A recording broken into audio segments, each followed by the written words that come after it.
learn how to handle it. Realized I'll never get rid of it, so I had to channel it for good. I'll always be an addict, but now I am addicted to all this hope I give to you. Yo, I'm living proof that if you change your mind, you can change your life. Rest in peace to the old me, cause he had to die. I am redeemed, sober, recovered, clean. I ain't give it up, just had to switch it up the way I fiend. Now I fiend for the opposite on a positive level. 2 middle fingers up, looking at the devil. What's up? Against the odds, more than ever in my life I am focused, serving hope to the hopeless who are living against the odds. I'm from the mud, the dirt of society, and that created this driving me to help the whole world that's living against the odds. I know some of you are struggling and probably pissed at God. I was too, but I realized nothing happened to me, it happened for me. Here to tell the story of everyone that's living against the odds.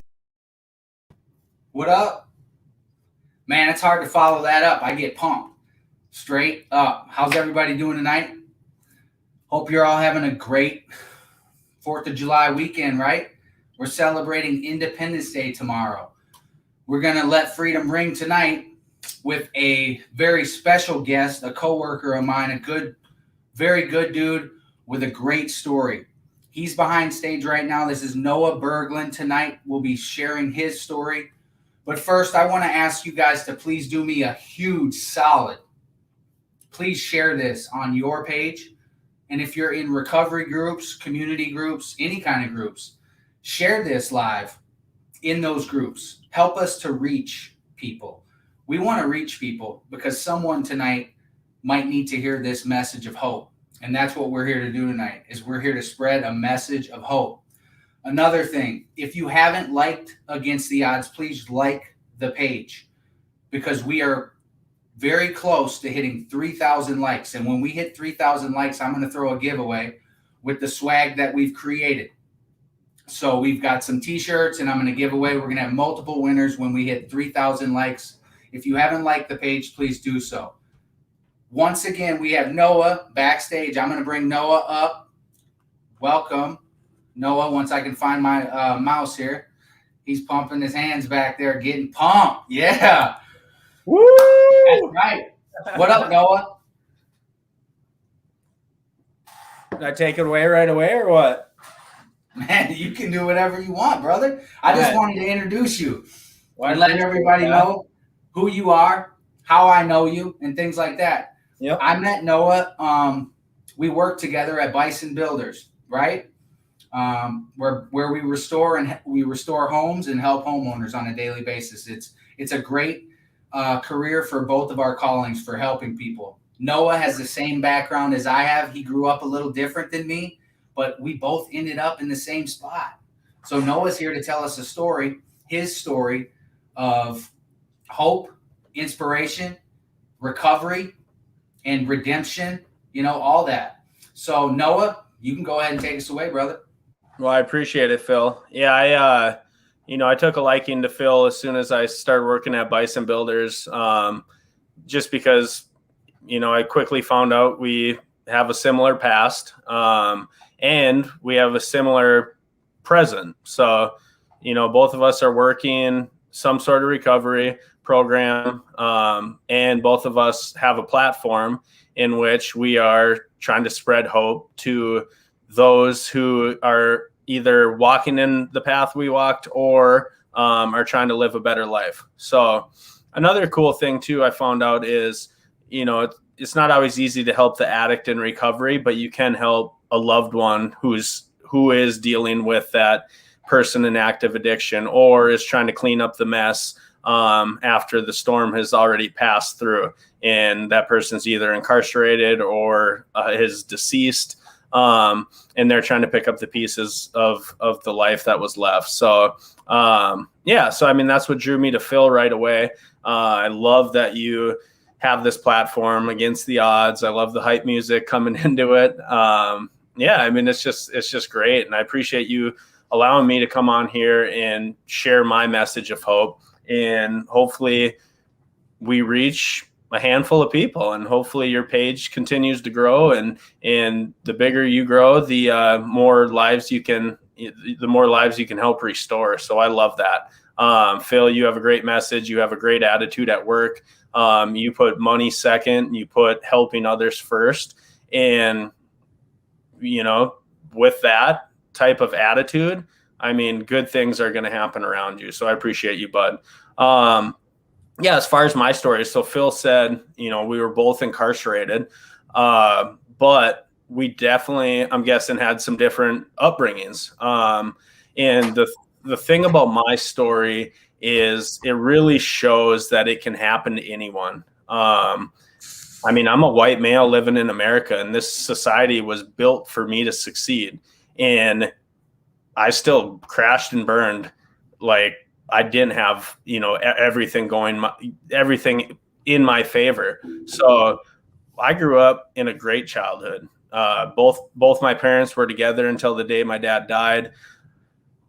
Brothers and sisters that are just very supportive of me. My parents gave me every opportunity possible. They paid for my college degree. They always told me they're proud of me, always made me feel loved. Anytime I screwed something up and wrecked something of my dad's, I was just talking to my neighbor today. I mean, I ruined everything that this guy had of value. I crashed his truck multiple times. I ruined his golf cart, his four-wheeler, both his snowmobiles. And one thing I always remember my dad saying was he always asked if I was okay first before he asked, you know, before he assessed any damage. And I'll always remember that. Like, my dad's dead now. He passed in 2007. I'll get more into that here in a little bit. But he still left behind that loving, those loving memories that I'll always hold on to. And they helped me through my addiction. They helped me through my incarceration, and they continue to help me now as I have a 10-year-old daughter of my own. And I'm trying to, you know, make sure she has those same memories moving forward in her life. So, yeah, so when I was growing up, I grew up in a small town up on the Canadian border. Its name is Roseau, Minnesota, little hockey town up there. And if everyone always asks, do you play hockey? I played hockey till about 6th grade, and then I quit. It's just super competitive up there. I wasn't the most secure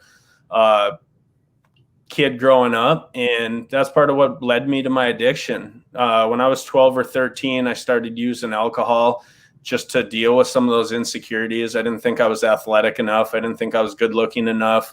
I didn't think I was talented in many ways. I just a lot of negative self-talk. Just listen to the louder voices. It's not that I was bullied. It's just, I just didn't quite feel adequate. And I was late to hit puberty, so that doesn't help. I mean, I didn't hit puberty till like 9th grade. So those early years, that 7th, 8th grade years, I really turned to alcohol to build my confidence. And from there, it was just a snowball effect, because what I thought I found was confidence, when really it was just booze, and everyone around me is drunk or high. And I just thought I was funner. I thought I was funnier. I thought I was better looking. I thought I was more talented. And it just was a snowball effect from there. As I went through high school, I really found this life of the party mentality, and it just became me. It's what I thought everyone expected me to be. I was praised for it. So instead of being praised for a sport and then succeeding in that sport and getting better and just working to get even better, I was praised for drinking and being wild at parties. And I was voted life of the party and class clown my senior year. And I just had it. I just held on to it like a badge of honor. So and then like tough stuff started happening. It was either my sophomore or my junior year. I had 2 close friends die in car crashes like months apart. And then a third one was in that second crash, and he is still to this day severely brain damaged. So I almost feel like I lost 3 friends, and it was just tough. And I dealt with that with same way I dealt with everything else that was hard in life. All those hard feelings, just with booze and weed. And as I went into college, it was just more of the same, except what initially was just alcohol and marijuana quickly became ecstasy, coke, I got into meth and crack and heroin a little bit later, but it was just like, I always felt like, okay, fine, I'll do this drug, but I won't do that drug. And all of a sudden I'm doing that drug. And now I'm saying, oh, here we are again, but I won't do this drug. Well, now we're doing this drug. And it's just all of a sudden there's no drugs left. It's just all of a sudden there's no drugs left. Yeah, I keep putting this line in the sand, and then I step through it about 6 months later because that drug no longer seems that scary because you're around other people using. If you're around something long enough, you quickly realize it's normalized. So if you're around people who are robbing and they're getting money and nobody's getting hurt or going to jail, eventually you're going to be like, oh, that's a good way to get money.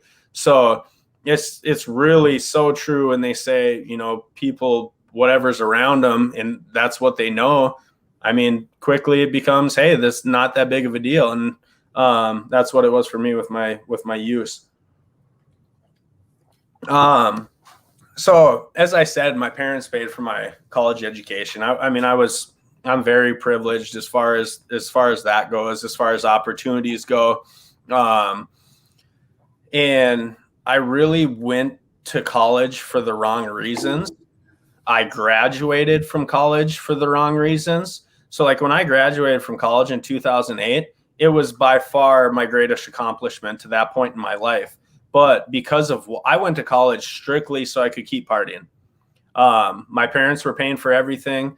And as long as I passed, they would continue to pay for everything. So it was like that free ride. I didn't want to stop. So I made sure I got good enough grades to keep getting my college paid for, keep getting my room and board paid for.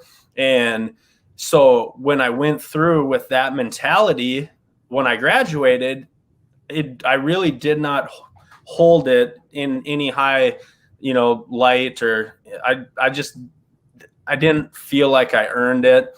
I didn't feel like I downplayed the significance of it. Therefore, I didn't really use it to further myself professionally. I mean, I wasn't prepared professionally for a career of any sort. I wasn't responsible. I didn't use those because college is really years to develop and grow and just become an adult and just be ready for some of those responsibilities that come. But I wasn't ready for any of them. And within 6 months, well, let's back it up just a second. So my junior year in college, my father passed.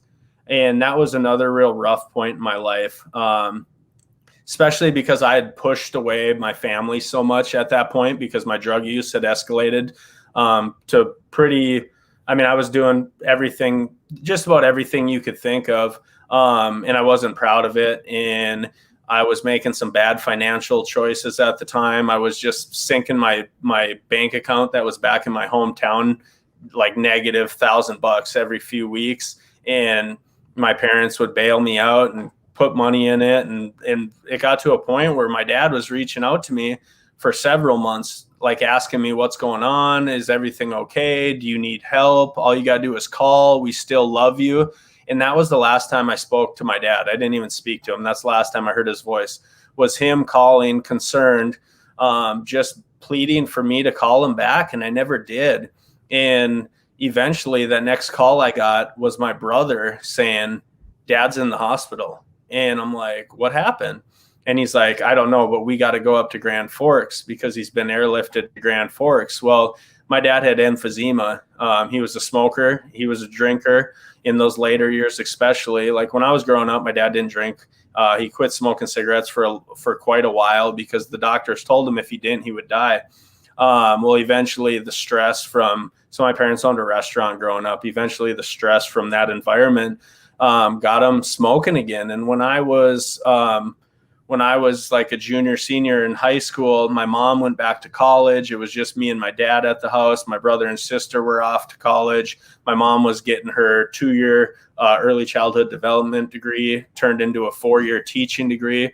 And it was just me and my dad. My dad had really kind of gotten to a dark point of his life too. And he was just smoking like a chimney. He was drinking vodka out in his shop all the time. And I just remember those moments. I didn't try to help him whatsoever. I was dealing with my own stuff and I was dealing with life the same way.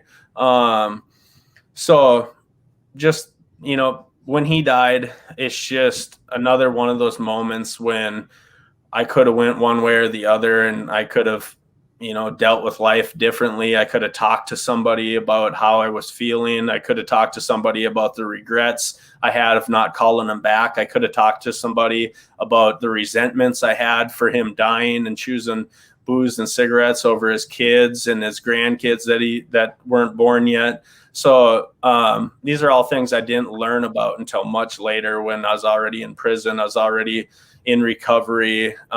Just feelings I was harboring that I didn't know how to express at the time to get past them. Instead, I just chose to self-medicate. So when I graduated from college in 2008, I just wasn't ready for life whatsoever.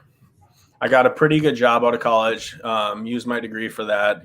My brother got me several interviews, and I got offers with I think like 3 of the 5 interviews he got for me. And I chose this automatic data processing, which is a payroll company. It's like I think it's the largest payroll company in at least North America. But so I was a field rep for them, and it was a good job. It was like $50,000 a year plus commission, plus they pay for your car, they pay for your phone. It was a lot of really good opportunity. I think my brother knew someone there that made several $100,000 a year. So there was a lot of upside that I could have, if I would have used my talents properly, but I wasn't ready for that. And it was 2008. Now it was 2009, and the market was bombing. So it wasn't really a good time to be getting out of college anyways. And I ended up getting laid off. I don't think it was as much about my performance as much as because of the economy. That's what they said, because I ended up getting a pretty good chunk of severance pay for only working there 4 or 5 months. And yeah, I just remember getting that money, and I was just like, man. So that's when it all turned for me.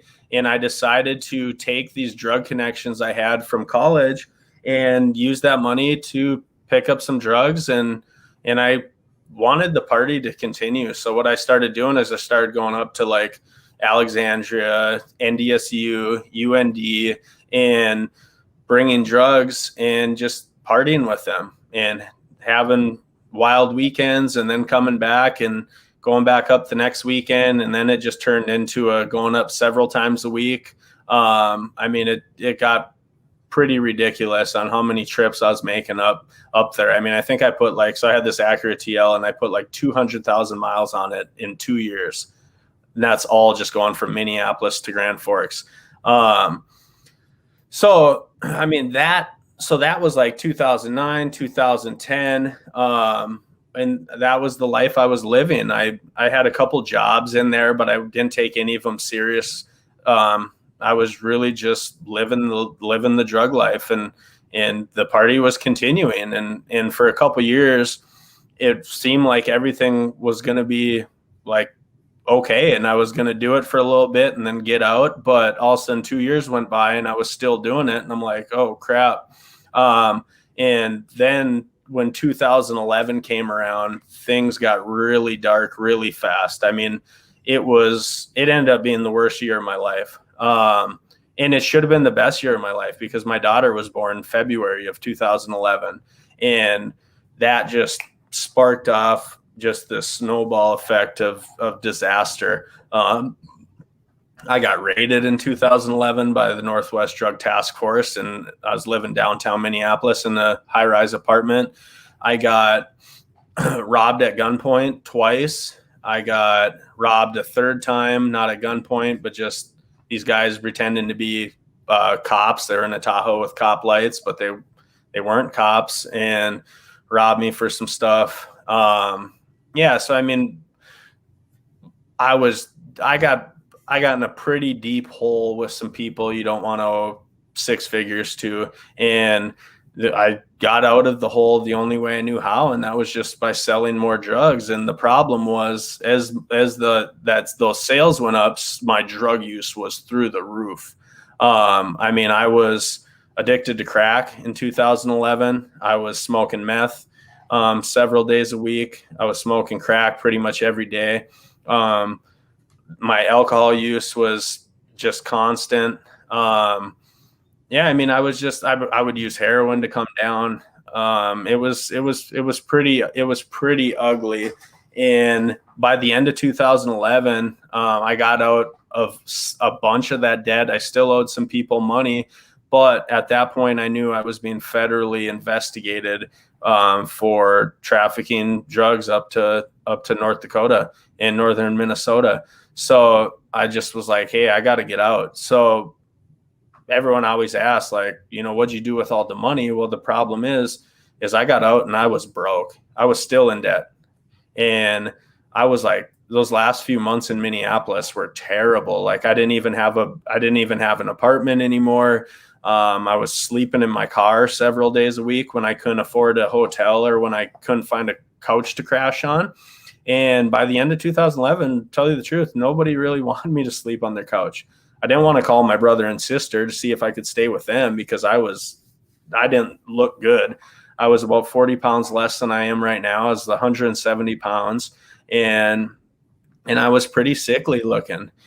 And finally I called my kid's mom's dad and asked him if I could come up there and live up there. By this time, my daughter's 8-9 months old. And I hadn't really been in her life much up until that point.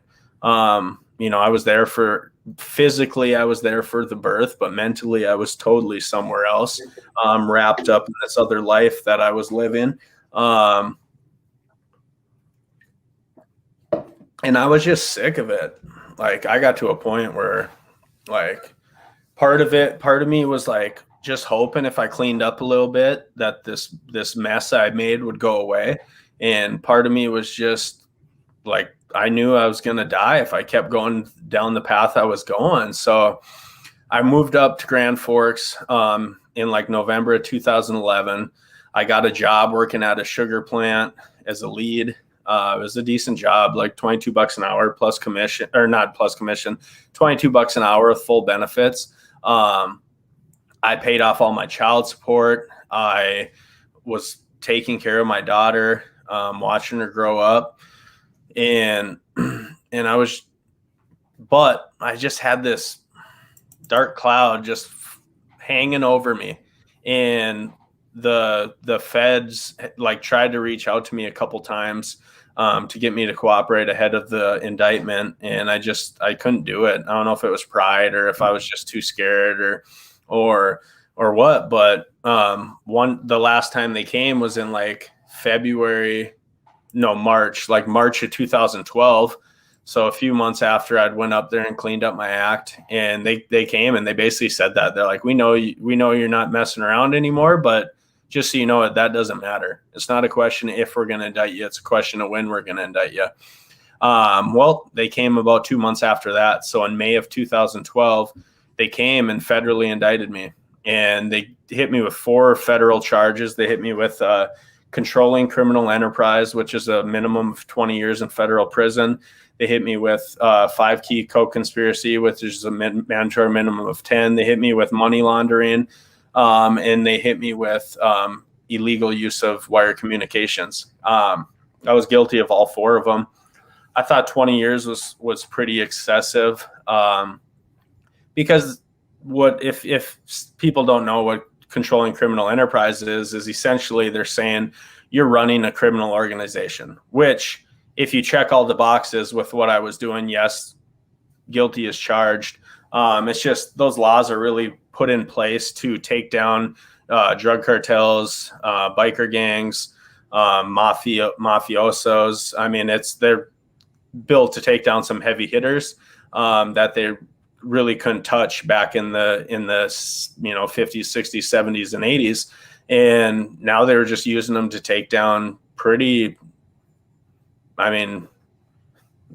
I was dangerous. I mean, I was selling drugs. I was ruining lives. I was a menace to society. But I wasn't running around with a gun. I wasn't kicking indoors. I wasn't threatening. I wasn't killing people. So it's just, I don't know. Either way, I mean, I got indicted. I got charged with some pretty heavy stuff. And at this time I have a 1-year-old daughter, and I'm just like, I had a choice to make. And it was do 20 years or cooperate and hope for the best. Well, I ended up cooperating, and I mean, I didn't run around wearing a wire or nothing like that, but I sat down and I told the whole story, and they ended up giving me half that time. So I ended up getting 10 years, and I went to prison in September of 2013. Going to prison, I mean, my night before prison really summed up where I was at.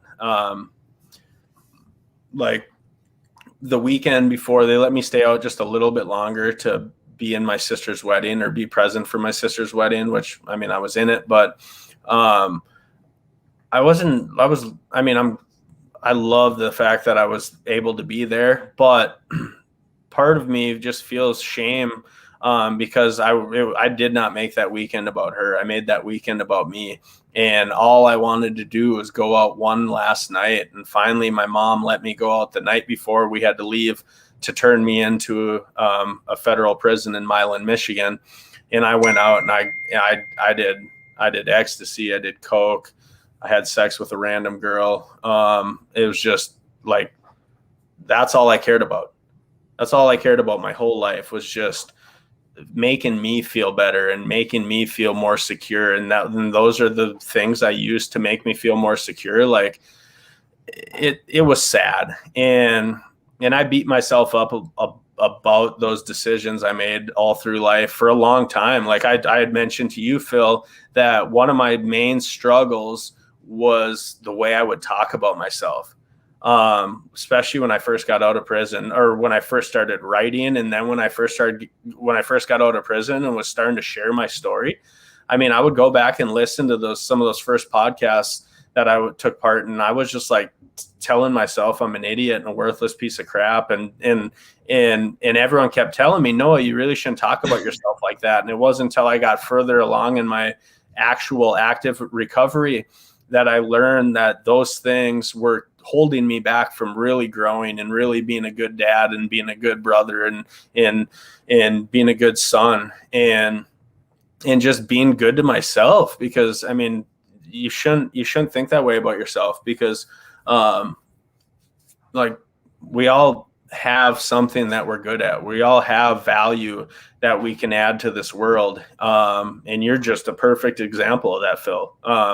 And I'm trying to be a perfect example of that. And that's what I love most about sharing my story, is now that all that crap's behind us, we can really be a beacon of hope and light for other people to follow. So, like going through 7 years of federal prison, it wasn't easy.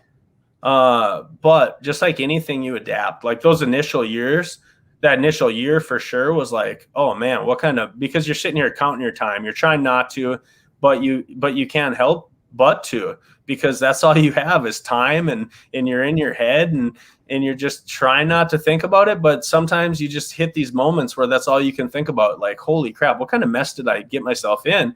Because as soon as I get in, I'm like, okay, I got 10 years. If with good time, I'm here. With halfway house, I'm here. If I take the drug program, I'm here. So I got like 87 months to do. Well, now I'm 1 month in. I got 86 more to go. Now I'm 2 months in. I got 85 more to go. Now I'm 3 months in. I'm like, holy crap. Like, this is going to take forever. And once you get in the routine of things, you get a year under your belt or 18 months. It's really somewhere between that 1 year to 2 years that it just starts. You stop counting months. Now you're counting 3 months at a time, or now you're just every little while goes by, you look up and it's another 6 months, or you're counting every visit. So I'd see my daughter at least four times a year.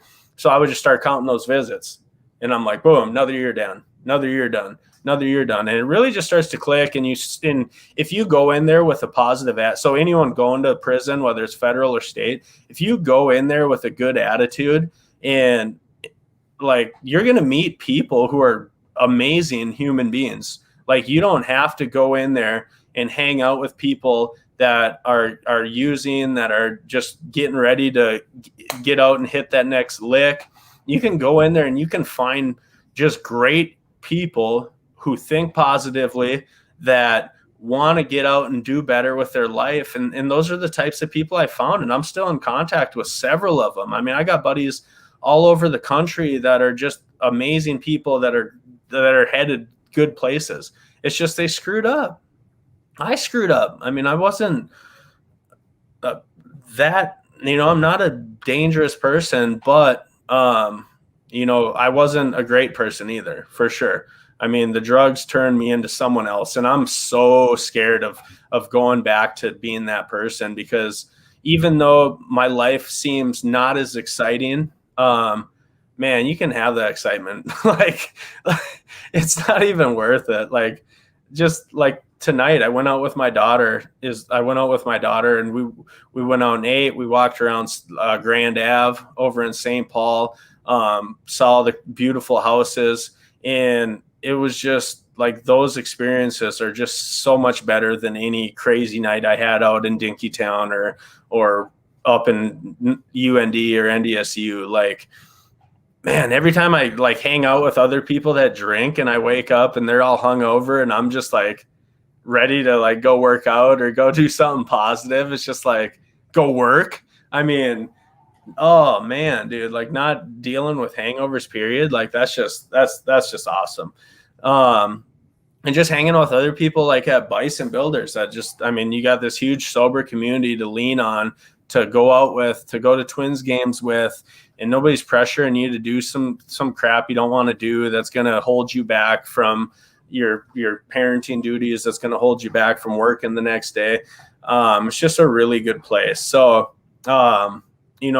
just taking a step back to where I was, not to get too far off track, but that's, I want to talk about the now. I'm sick of talking about war stories. I'm sick of talking about, crazy stuff we did. Like, that's not anything worth, talking about. Like we were saying before, like, we weren't doing it. We were doing what we thought was cool and what we thought made us, awesome people, but it wasn't. So,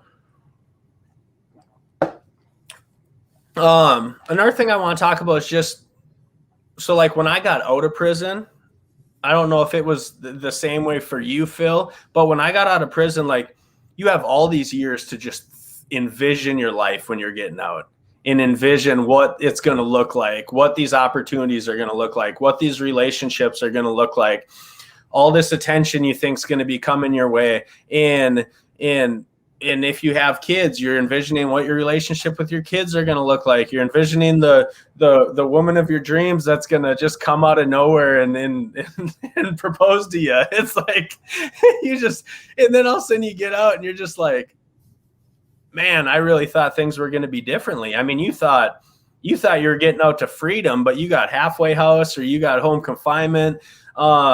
You thought you were just going to be able to go do whatever you want, but you got all these restrictions. You got to check in with the halfway house, or if you're in the halfway house, then you're dealing with scheduling conflicts, or you put in your schedule and then it gets screwed up, and you think you're going to go work this job and make this much money, but you can't work for family. You can't work for yourself. You got to do something that's like next to a landline and it's brick and mortar. And it's like, you just have all these grand ideas, these grandiose ideas, thinking about how your life is just going to be awesome right out the gate. And it's like, you really got to put that on hold. Like, whether you got 6 months or a year of home confinement or halfway house, like, you're still locked up, buddy. You're still in BOP custody or DOT or whatever the DOP. What is the state level? Department of Corrections? Yeah, Department of Corrections. There you go.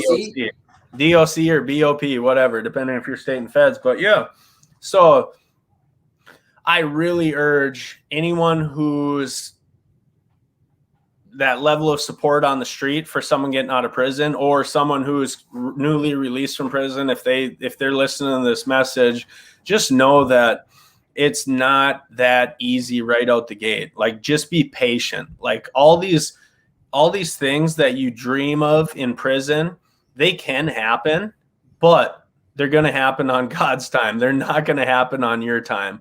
And that's another thing I want to talk about. So like when I first, so like I have 5 years, right? I'm coming up on 5 years of drug free, no booze, no drugs whatsoever. But I did 7 years in prison and I've been out 16 months. So that means I was using in prison. So a lot of people are shocked to find out that there's drugs in prison. And yes, there's drugs in prison. If you're behind a fence, the cops are bringing them in, or they're smuggling them through visiting. If there is no fence, then they are just throwing the packages over the fence, or they're running and getting it. Like, it's everywhere. So, yeah. Where there's a will, there's a way. Where there's a will, there's a way. Inmates get very creative. But so I was using those first few years. I eventually stopped, and it wasn't because I wanted to live a better life. It was just because I didn't want to get in any more trouble. I didn't want to disappoint my family. They were taking care of me, helping me out. So many people were supporting me.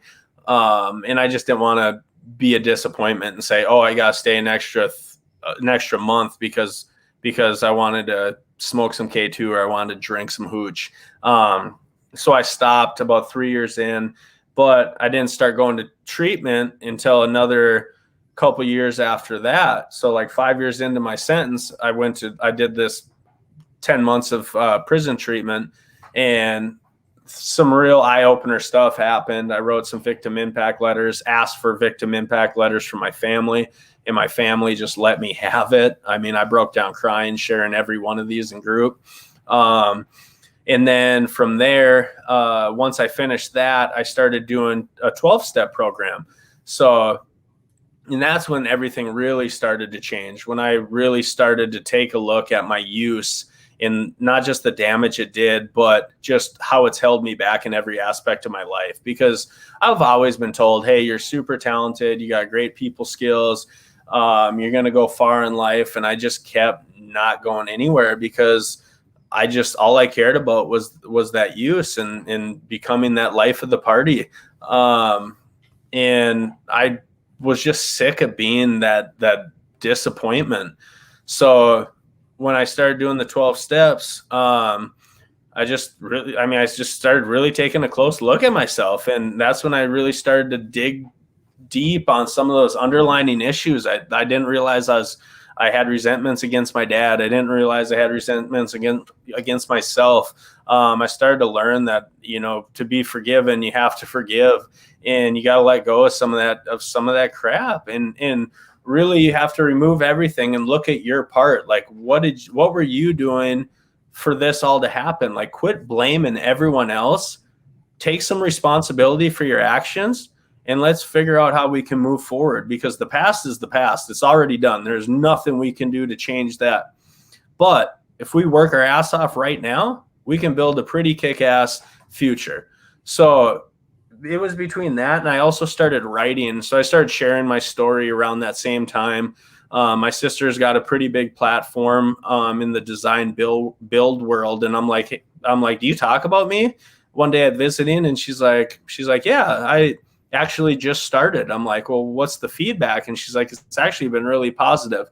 I'm like, well, if you want, I can share my story. So that's when it all started to really change for me. I started to share my story on a design build blog that has nothing to do with recovery, but people really started to resonate with it. And people started just coming out of the woodwork in this industry that's like built to say, hey, look at us, our lives are perfect. And they started to really get vulnerable and just like approach my sister. Like, did you know I'm an addict? Did you know I'm in recovery? And when I got out of prison, my sister had like 5-6 people say like, hey, give Noah my info. I'm in recovery. And if he needs somebody to talk to, I would love to meet with them. So like several people that connects that she had, and she's like, oh, here's another one that I've been working with for years and had no idea that they had some of the same issues. So it's just really cool, the community that's out here, if you're willing to look for it. I mean, I got out and I needed a sponsor, and my next door neighbor knew a guy who's now my sponsor and I work for, Ray. So it's like just crazy, like how God can work in your life. And that's whether you believe in him or not. It's just a little easier to see it when you're willing to, and when you're being open and honest about your life. You can see how God works, through other people, and you can be grateful when those things happen. I mean, forever, when something good would happen, I'd be like, oh man, look what I did. And my first sponsor would always say, yeah, look what you did. And I'm like, yeah, I know I did that. That's pretty awesome. He goes, yeah, you did that. I'm like, oh yeah, that's right. Yeah. All right. God did that. My bad. So it took a little while for me to quit being grateful for myself and start being thankful for, the different way God was working in my life. So that was really cool. When I first started working a 12-step program, I just called, God my higher power. And I was just open to just the thought of something greater than myself working in my life. And as I kept into, moving forward in recovery, I really turned that corner and started realizing, my higher power is God. And I got out and I started going to church with my neighbor. Now I serve. I go to Eagle Brook every weekend. I serve once a month. Meeting great people there. I've sat down with several people that are involved with Eagle Brook, and the messages there have just really resonated, really touched my life, really resonated with me. And I'm actually getting baptized next Saturday. So that's going to be another just great point in my journey. And yeah, it's just, everything's just going so good. So like when I was in, like, everything happens for a reason. So when I got out, I had all these plans to go work for my sister, and I couldn't work for my sister because one of the restrictions is you can't work for family while you're on home confinement. Well, I ended up going and doing sales at Northern Tool and Equipment for like 10 months. And then during that, I just built this confidence up doing sales because I was just killing it there with these credit card apps and standard, these protection plans. I was just putting up really good numbers, and I'm like, you know what? I think I'm going to go try sales one more time, but this time I'm going to do it with a clean head, and I'm going to do it for the right reasons. And it's, the money will come. You do something, like they always say, you do something you love or passionate about, and the money will come. Well, that's what you do, bud. You get in it to help homeowners, and it's just a bonus that you get this financial security from it. And that's the same way with this platform. I mean, if you keep doing it for the right reasons, it's going to grow. You're going to reach more people. And I mean, that's just the reward, dude, is when, anytime I get people several times from my platform, reaching out and just saying I made a difference today. And man, there's not much in this world that maybe if my daughter would once say the same thing, that might be the only thing that can top it. But yeah, it's just, I'm in such a good spot right now. Financially, I'm in a good spot. My relationship with my daughters just kick ass. Finally starting to have some success in the dating world. And yeah, you laugh. You said we weren't going to talk about it, but you know what? That's reality, man. Like, it was tough getting out. Those first, when you first get out of prison, man, the dating world is not easy. So, man, I'm telling you. Yeah. When I first got out, it was just like you said, man. Consistent. It had to be consistent. It wasn't easy. I had nothing. I got out with nothing. Yep. I had to have someone that commented on here, her and her husband, bring me towels because I didn't have any towels, and I didn't bring my towel from the joint. Right? I brought all my other stuff from the joint, but I didn't bring my towel, and I was at a halfway house in Minneapolis. Okay. And they brought me towels. I didn't have a car. I didn't have a license. Yeah. You know what I mean? 10 years though. It's been 10 years since I was released. When you went, so in 2011, I got released on June 22nd, 2011. Okay. But yeah, that's why we vibe so well, because we're on the same page here, man. Yeah. We both went in. I was in there using, using in there big time, drinking all the time, blackout drunk, segregation. I was real piece of garbage, even in there. Yeah. And yeah, man, I went to treatment in there and changed my life around in there. And, you know, I was just scared, man, because that was my 3rd time in prison. And I was like, dude, I don't know how to stay out. So whatever they tell me to do, I got to do it. Because honestly, I don't know what I'm doing. That was my 3rd time. And I had a guy in there, and I want to reiterate what you said, man. And then someone commented too, but God will use anyone to get to you, no matter where you're at. There are great people behind the walls of prison that care about other people, that understand that they made mistakes, and they mentor guys in there. I've ran across several of them, and there's been a few of them like ourselves that have come on this platform. And it's amazing to see. The guy that mentored me killed a cop on accident. He got life. Yeah. He was mentoring me every day, telling me, hey man, you don't have to come back here. Yeah. You don't have to come back here. You can take all that crap that you did in here and forget about it when you leave that door. Don't talk to nobody. And he would, you know, he mentored me and he gave me hope. He told me that I could make it out here, because he couldn't make it out here because he messed up his opportunity. Yeah. You know what I mean? Yep. But now he has another opportunity. God had another plan for him, brother. He's out. He's in Teen Challenge Leadership Institute. Okay. He just called me yesterday or the other day, man, and was telling me about how he was on the reservation in South Dakota at a revival, Christian revival, man. Yeah. Going down there to try to spread hope, you know. Nice. But right on, right? Yep. No matter where we're at, come on here. comes to us. It don't matter. And yeah, man, you can. I mean, in the joint, you don't have to be sober in there. You don't have to be sober in jail. You don't have to be sober. That all that stuff counts. I had trouble staying sober in there because I was known for drinking and making booze. Yeah. That's what we were known for. We did that, and I couldn't handle my booze, but I never told anybody. They all kind of got it, you know, but I blacked out. I did really bad. I did some really dumb stuff in there. You know what I mean? And some bad things happened. But that was a long time ago, man. And I don't do that stuff no more. Because God called me out of that stuff. And God wanted me to change my life and not do the same thing that brought me in there. And I believe that that's happened for you too. You know what I mean? It just, and looking back and how it's nice talking to you because it really jogs my memory. Because of 10 years ago about how you talk about fantasizing.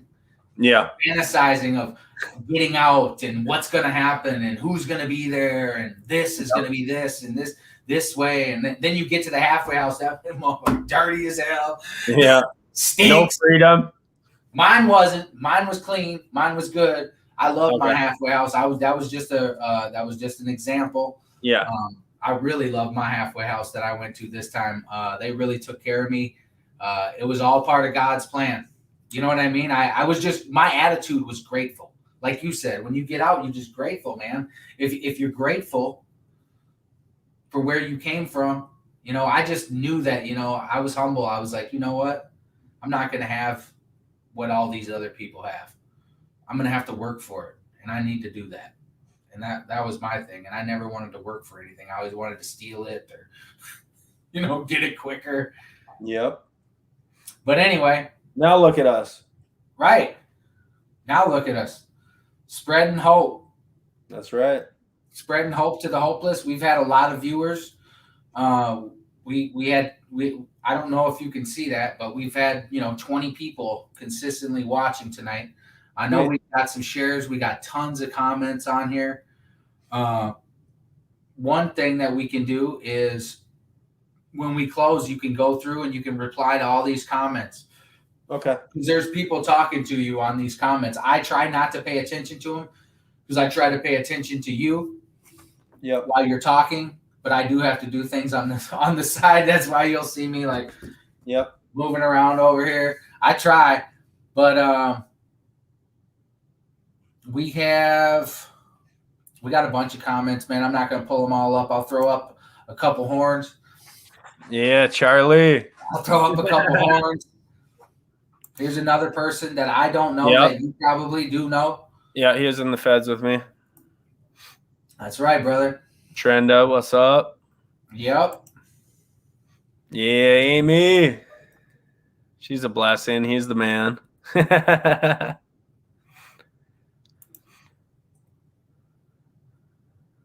Lori, okay.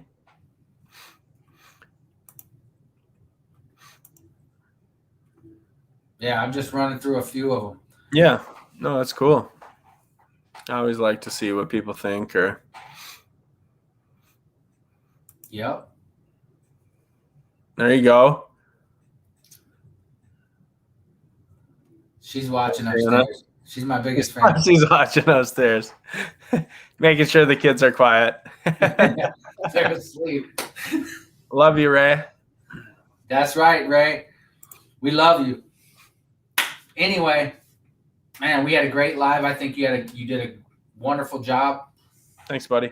Everything flew nice flow. Let God, and we let go.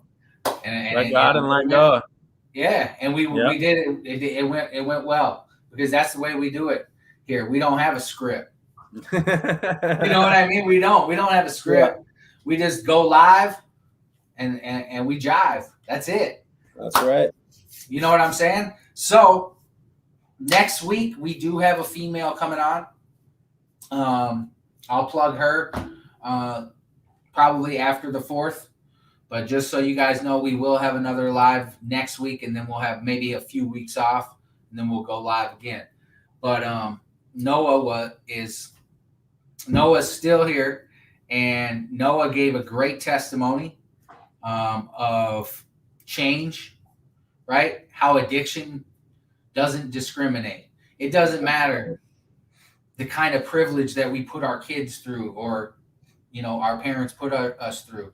Sometimes things can happen and things, we get led to certain areas in life, and sometimes we just continue to make those mistakes.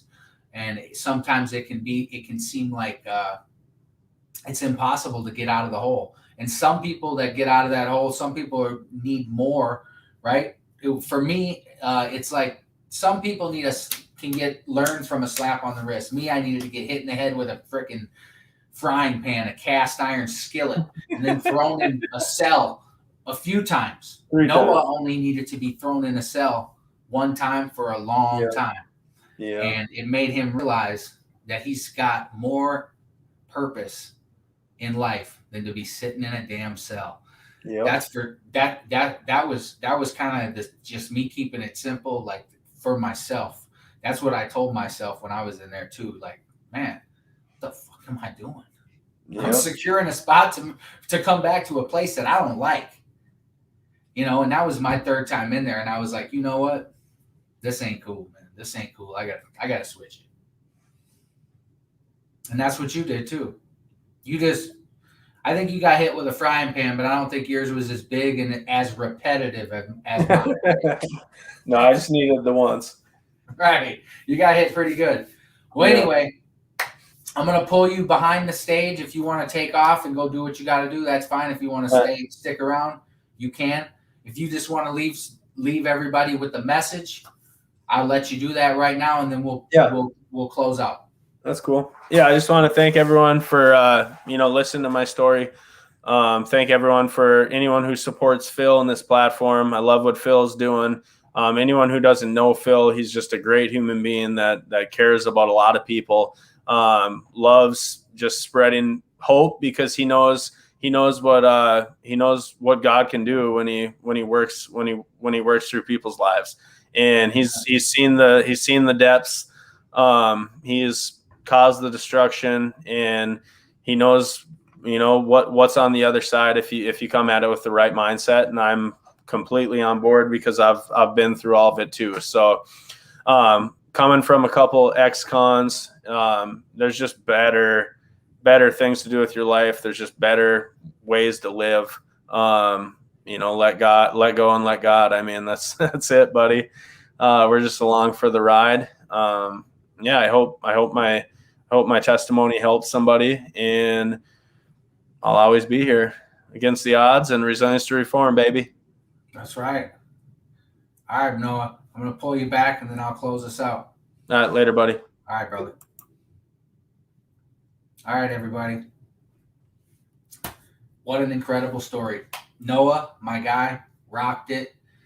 What I really enjoy is when people come on and they really bring out just me in my old life.